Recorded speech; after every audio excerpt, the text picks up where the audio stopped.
نبی کریم صلی اللہ علیہ وآلہ وسلم نے جب فرمایا کہ حمیرہ میرے لیے بھی کچھ پانی بچا دینا، تو سیدہ عائشہ صدیقہ رضی اللہ تعالیٰ عنہ نے کچھ پانی پیا اور کچھ پانی بچا دیا۔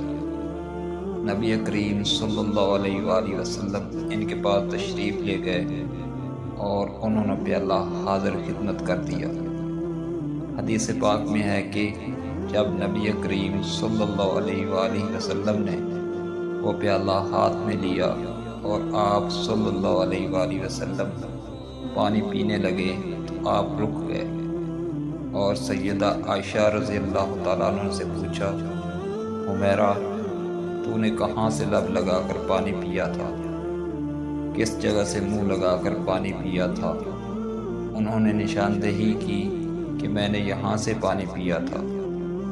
حدیث پاک میں آیا ہے کہ نبی صلی اللہ علیہ وآلہ وسلم نے پیالے کے رخ کو پھیرا اور اپنے لب مبارک کسی جگہ پر لگا کر پانی نوش فرمایا۔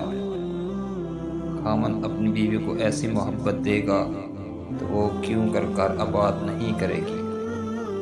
اب سوچئے کہ رحمت للعالمین تو آپ صلی اللہ علیہ وآلہ وسلم کی ذات مبارکہ ہے، آپ سید الاولین والآخرین ہیں، اس کے باوجود آپ صلی اللہ علیہ وآلہ وسلم نے اپنی اہلیہ کا بچا ہوا پانی پیا۔